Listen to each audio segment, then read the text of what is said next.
Welcome to Code Coach and our series on test-driven development, TDD. Today we're continuing with part 2, the setup. Here we will set up our development environment so we can actually do test-driven development. What do we need for that? We'll need a couple of things. We'll need the .NET Core SDK, which is our software development framework, and an editor. I choose to use Visual Studio Code. It's a lovely editor. We'll download and install these now. Let's look for .NET Core SDK. The Microsoft side, and let's choose download .NET Core 3.1. The latest version is 3.1.4.02. I have got a Windows 64-bit machine, so I'll choose the installer for that. It's downloading now. Okay, the download has completed. Let's double click on it now. And yes, the .NET Core installation was successful. Let's search for Visual Studio Code, the editor. This is what we want, download Visual Studio Code. I've got Windows 10, 64-bit. I choose the install. It's downloading now. Double click on that. Let's go for the default options. They should just be good. Add to path is useful. It means we can use the command line interface for Visual Studio Code. I'll also create a desktop icon. Let's carry on. Great. Let's launch Visual Studio Code. All right, that all looks good. One thing I would like to make sure of navigating into the terminal window is that the .NET SDK has installed properly, so the version is what we expect. Okay, that is looking really good. We had installed this particular version, 3.1.4.02. I might just close this and open up a regular command line, navigate into the root folder. I've got a folder called source where I keep all my projects. Let's use the .NET Core CLI to create our test-driven development project. Right, so .NET new for a new project. I would like the project to be a class library. Doesn't have to be a class library for you. There are testing projects as well.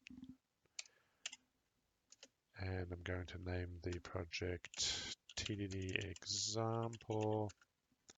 And I'll choose the framework to be the current framework, which is .NET Core 3.1. All right, see what happens.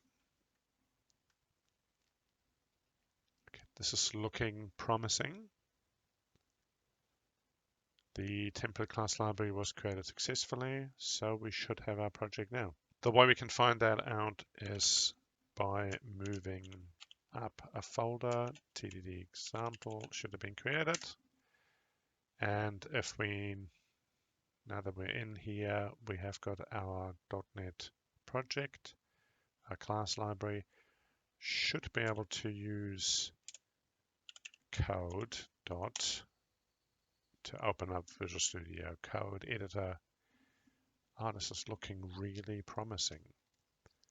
So we've got our C# project. I like to use C#, which is the language of choice for Visual Studio. So for .NET projects, we've even got a little class as well, class 1. Okay, well, let's get started. Let's write our first unit test just to test that we can actually write a unit test altogether. So we might as well just use class 1. Let's write our unit test in this class 1. We just want to make sure that we can actually write a unit test. So let's make that great. Oops. Good test name, and oops, it's gone a bit funny. Cool, let's just write any old unit test, maybe something like 1 + 2 and that should dot B3, obviously. So a couple of things that aren't quite working out for us. One of them is that the fact attribute is unknown. That makes sense. At the moment, we don't have XUnit referenced. That's the test harness that I like to use. So let's go and get that from NuGet. View command palette, NuGet package manager. We can add additional functionality, additional packages into our current project. Let's do that. And it's XUnit. Let's go with 2.4.1, current latest. Brilliant. Just restoring that particular reference, and let's include XUnit, right? Include XUnit. And the red squiggly line, the error has disappeared. Also doesn't know about should. I like to use so XUnit is so I didn't make this clear enough. XUnit is the unit testing framework, our test harness. We use that to run our unit tests. It should is not part of XUnit in order to undertake the verifications or assertion step. One can use the XUnit assert methods. However, I don't find those quite as useful. I've got a different library that I like to use, a different reference, which is Fluent Assertions, and should as part of that. Let's go include that using NuGet as well. So it's called Fluent Assertions. Here we go, Fluent Assertions. I'll take the latest stable version, 5. And restore. Excellent. And now we can reference Fluent Assertions, which we've just done here in this file, and the red squiggly line has disappeared. Brilliant. Well, why don't we see whether we can run the tests? So I click on the link up here, run all tests. Okay, it's not working. Well, we're still missing something. One of the things that we're missing is the reference to the test runner. Once again, back to NuGet Package Manager, XUnit. There's a Visual Studio, XUnit runner Visual Studio. Let's include that. 2.4.3. Let's go with the latest version.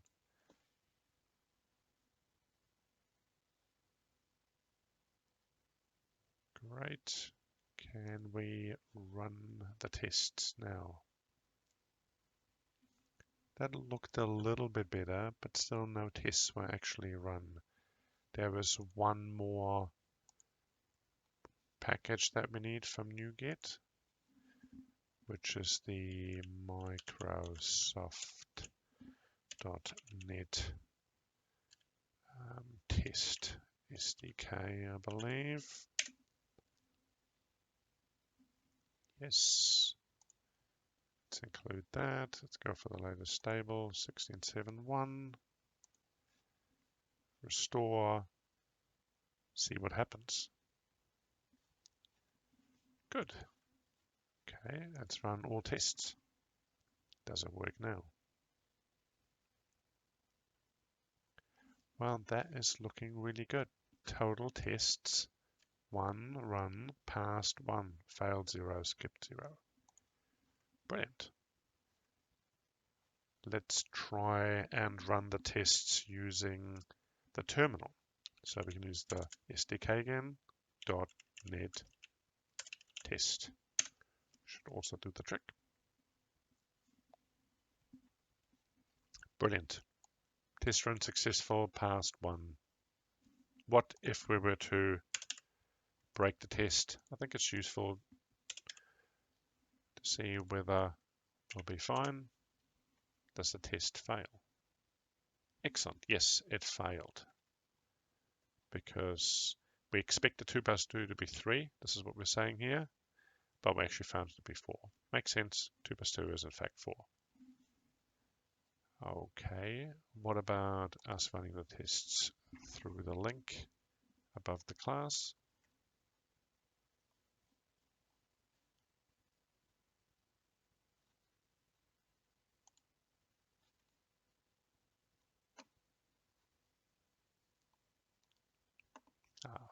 Fantastic.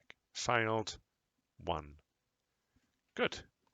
So the tests, the unit tests are, the unit test runner is working. And we can now look at doing some test-driven development with Visual Studio Code and the .NET Core framework. So test and fix the tests. So just to quickly recap, what did we do? We set ourselves up for test-driven development using the .NET Core framework. We installed the .NET Core SDK. We also downloaded the Microsoft Visual Studio Code editor, because you need some sort of editor. And we installed both of those. They installed successfully.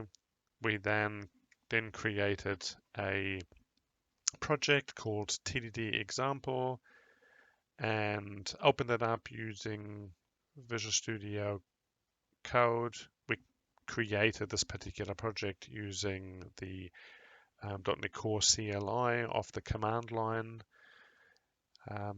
Once the project was opened in Visual Studio Code, we then had to use the NuGet package manager to include a few extra packages in order for our single unit test that we created, a test unit test, to get that to run. Well, that's it for today. That concludes the test-driven development setup, and next time we'll start writing actual test-driven development unit tests. Thank you very much for viewing this video. Goodbye.